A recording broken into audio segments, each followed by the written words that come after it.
So today what we're going to do, we're going to make a memory matching game, but we're going to make it with the Simpsons theme.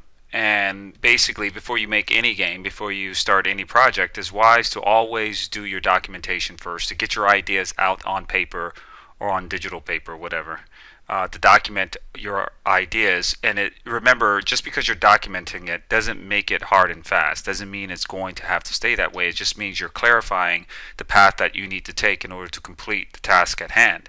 The task at hand today is us making a WPF application using Visual Basic as our programming language to be able to make a memory matching game. So maybe you know, or if you don't know, you need to go get checked up by a doctor. But a memory matching game is when you have a player playing the game and what they're required to do is match similar objects on the board. So, for instance, they may have 6 cards and they flip over one card and they flip over another card to see what the images are, and if they're not matches, the cards are flipped back, and they continue to do that until they find the matching cards. When they find the matching cards, however, both cards stay turned to where the viewing face is seen so they can see what's on the other side. So that's kind of like them getting a point. When they match all the cards, they win the game. Our version of the game will be similar to that, but we're going to use code to simulate what normally what people would do with their hands. So what I did first is I went into PowerPoint and I created this PowerPoint presentation that I'm using for my game documentation. So the team, if there was one, will be able to understand exactly what we're supposed to be doing and how we're supposed to be doing it, how it's supposed to look, and how it's supposed to flow. So first thing you do is you create the flow of the game. And so this game is fairly simple. We're going to have a start screen. Then we're going to have the game screen. And inside the game screen, this is where the game playing would happen, where the people match the cards. If they finish that round, then they are moved to this screen, which asks them, do they want to go to the second level or not? If they don't want to go to the second level, then they're brought back to the home screen. And if they want to exit from there, then they can just hit the exit button. If they do want to go to the next level, then it moves to the next level, which would be different than this. So on this one that we're going to create, we're not going to make the next level, but we'll at least get to this point. The second step that we need to focus on is getting all our assets. So go out online, find all the images. You can find these images if you want, or just use your own. And these are the images we're going to use. So you get your assets together immediately to be able to have your documentation where people can look at it and see somewhat of what the game will look like. Okay, so after that, we will then go ahead and kind of make one of the game levels as an image. So this is how the game level starts, right? So you have these question marks there.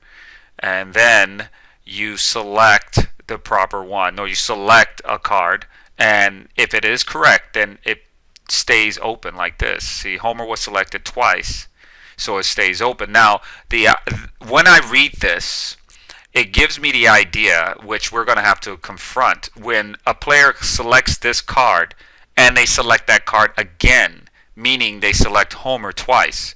So we need a way to differentiate between this Homer and this Homer over here.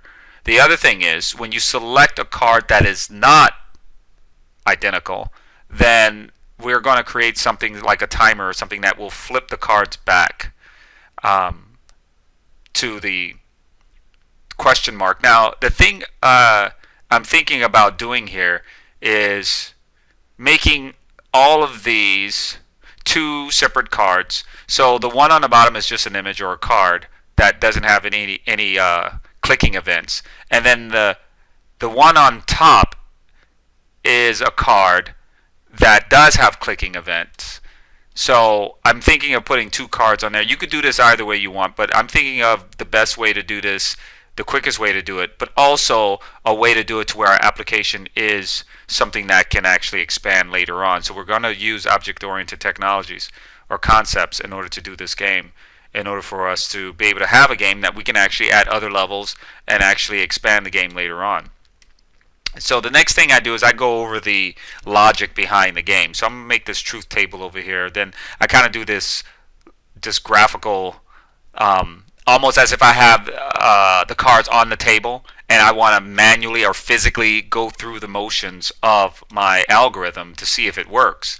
And then I have the representation here, the pseudocode here, representing the algorithm here. So all of these represent the algorithm in different ways, but just to give us a clear understanding before we ever get to code that what we are thinking actually can work, or the logic is sound.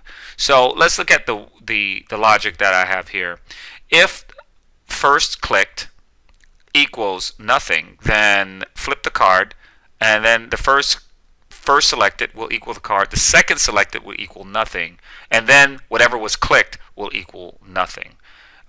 So let's try this out. Here I'm going to select this card right here, so that's this one here, and then so that means second clicked is nothing right here. Second click is nothing, and I'm going to take card out of there. So second clicked is nothing. First click would equal that card. Okay, so I'm going to put first clicked inside of that card.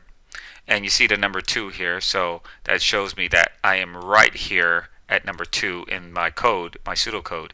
And then I go ahead and second click equals nothing, which is correct.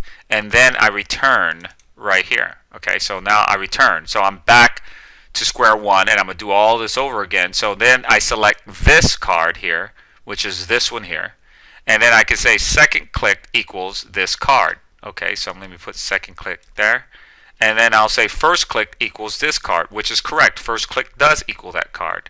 And then I check for a match. So I'm going to say here, right here, this is what it's referring to, B1. So if there is a match, then add 2 points. If there isn't a match, select a card. We're going to turn those back. And we're going to make the selected click, second click to null or nothing. So because these do not match, they don't match, we're not going to add a point. We're going to do this one right here where we flip them back over right here and we make them nothing here. Okay, so there was nothing selected. So our logic seems to be working so far. Let's try it on this second round where we select something that actually is, something that is equivalent.